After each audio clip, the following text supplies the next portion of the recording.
So welcome to energy science class. तो आज का जो हमारा टॉपिक है वो है nuclear binding energy systematic.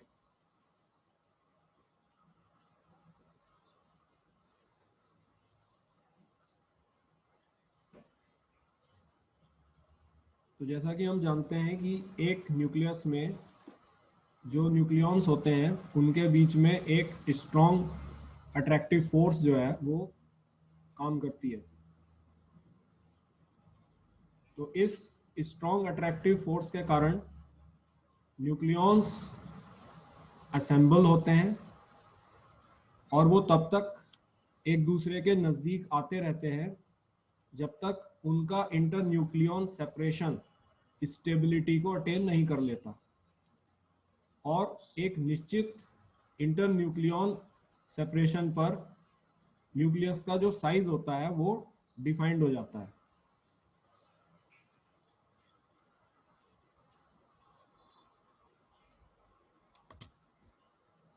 Okay, ठीक है, मैं फिर रिपीट कर रहा हूँ, कुछ लोगों की रिक्वायरमेंट है ऐसा।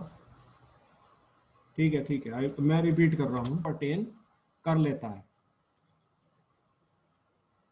तो जब ये प्रोसेस हो रहा होता है यानी कि न्यूक्लियॉन्स जो हैं वो असेंबल हो रहे होते हैं, एक दूसरे के नज़दीक आ रहे होते हैं और तब तक आएंगे जब तक उनके बीच का इंटर न्यूक्लियॉन सेपरेशन फाइनाइट हो जाए या मैक्सिमम स्टेबिलिटी को अटेन करे। उस प्रोसेस में कुछ एनर्जी रिलीज होती है, राइट। ये एनर्जी जो है न्यूक्लियस का जो मास होता है उससे कन्वर्ट होती है और ये न्यूक्लियस के अंदर ही रहती है, राइट। तो इस एनर्जी के रिलीज होने का कारण क्या है कि जब न्यूक्लियॉन्स जो हैं वो नजदीक आते हैं एक दूसरे के, और वो तब तक नजदीक आएंगे जब तक उनके बीच का इंटरन्यूक्लियॉन सेपरेशन मैक्सिमम स्टेबिलिटी को ना अटेन करे। तो उसके नजदीक आने से ये एनर्जी रिलीज होती है। तो एक्चुअल में ये एनर्जी जो है न्यूक्लियस का जो मास है उससे कन्वर्ट हो रही है और ये न्यूक्लियस में बनकर स्टोर्ड हो जाती है। तो यही कारण है कि जो न्यूक्लियस का मास होता है वो हमेशा जो न्यूक्लियॉन्स का मास होते हैं, इंडिविजुअल न्यूक्लियॉन्स के अगर हम मासेस का सम निकालें तो वो हमेशा उससे कम होगा, राइट। क्योंकि न्यूक्लियस तो सारे न्यूक्लियॉन्स बना रहे हैं, तो अगर हम हर इंडिविजुअल न्यूक्लियॉन का मास निकालें और उनको ऐड करें तो जो मास हमें मिलेगा वो न्यूक्लियस के मास से ज़्यादा होगा। हमेशा न्यूक्लियस का मास उससे कम होगा क्योंकि न्यूक्लियस का जो मास है वो इस एनर्जी के रूप में कन्वर्ट हो चुका है जब न्यूक्लियस की फॉर्मेशन हो रही थी, यानी कि न्यूक्लियॉन जो है आपस में नज़दीक आ रहे थे under the strong attractive nuclear force, ठीक है।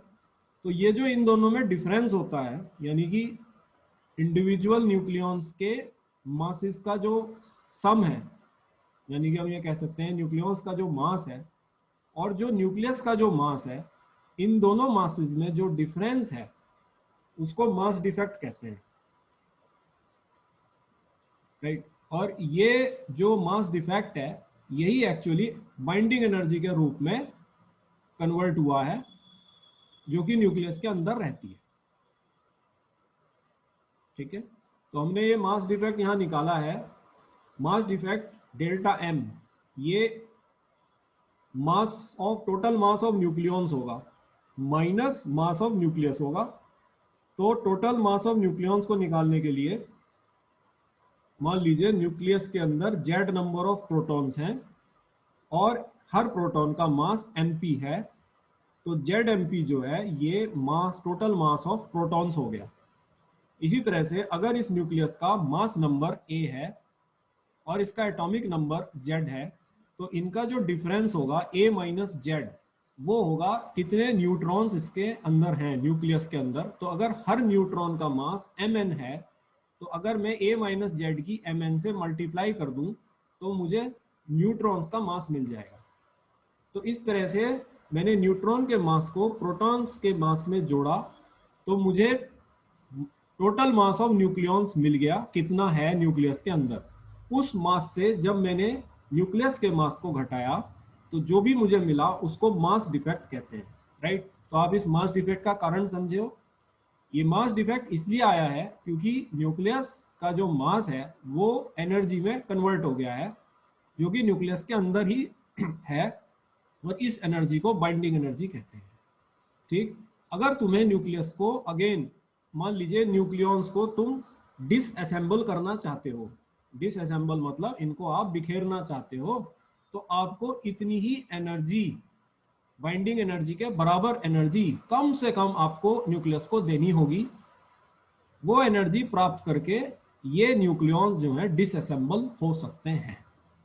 ठीक है, तो ये बाहर से देने की बात कह रहा हूं मैं, लेकिन अंदर ही रहती है ये एनर्जी बन के न्यूक्लियस के। ठीक है, और ये एनर्जी न्यूक्लियस के मास से कन्वर्ट हुई है जब न्यूक्लियस बन रहा था। राइट, क्लियर हो गई बात।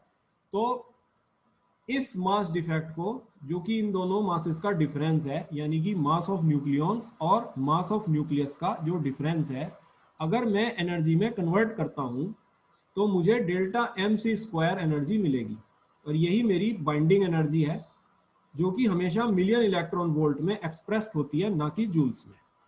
इसकी यूनिट्स में हमेशा आप एमईवी में अगर कोई न्यूमेरिकल जूल में आ रहा है तो आपको उसको मिलियन इलेक्ट्रॉन वोल्ट में चेंज करना पड़ेगा, राइट। यही एनर्जी जो है इलेक्ट्रिकल एनर्जी के रूप में यूज होती है न्यूक्लियर रिएक्टर में, और यही एनर्जी जो है एक्सप्लोसिव एनर्जी होती है न्यूक्लियर वेपन में, right. So this is how binding energy, nuclear binding energy comes in the nucleus. Clear हो गई बात कि ये कैसे आती है न्यूक्लियस के अंदर। ठीक है, तो मैं एक बार फिर से आपको थोड़ा सा ब्रीफ कर रहा हूं कि जब न्यूक्लियस बनता है तो न्यूक्लियॉन्स के बीच एक स्ट्रॉन्ग अट्रैक्टिव न्यूक्लियर फोर्स होने के कारण न्यूक्लियॉन्स आपस में नजदीक नजदीक आना शुरू हो जाते हैं। वो आपस में तब तक नजदीक आते हैं जब तक उनके बीच का जो इंटर न्यूक्लियॉन सेपरेशन है वो अपनी मैक्सिमम स्टेबिलिटी को अटेन कर ले, यानी कि न्यूक्लियस का साइज मैक्सिमम स्टेबल हो जाए, न्यूक्लियस का साइज स्टेबल हो जाए, राइट। वो तब तक नजदीक आते हैं। इस प्रोसेस में नजदीक आने के कारण एनर्जी रिलीज होती है, और ये एनर्जी रिलीज होकर न्यूक्लियस में रहती है। इस एनर्जी को बाइंडिंग एनर्जी कहते हैं, जो कि एक्चुअली न्यूक्लियस के मास से कन्वर्ट हुई है। ठीक है, और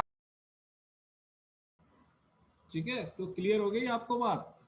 तो इस तरह से न्यूक्लियर बाइंडिंग एनर्जी जो है वो न्यूक्लियस के अंदर होती है, और इसी एनर्जी को हम यूज करते हैं इलेक्ट्रिक एनर्जी जनरेट करने के लिए न्यूक्लियर रिएक्टर में, और एक्सप्लोसिव एनर्जी के रूप में न्यूक्लियर वेपन्स में। क्लियर। तो जब भी हमें ये निकालनी होती है हम मास डिफेक्ट निकालते हैं। मास डिफेक्ट जो है वो न्यूक्लियॉन्स का जो मास होता है, टोटल मास ऑफ न्यूक्लियॉन्स होता है, उससे हम न्यूक्लियस के मास को घटाते हैं। ठीक है,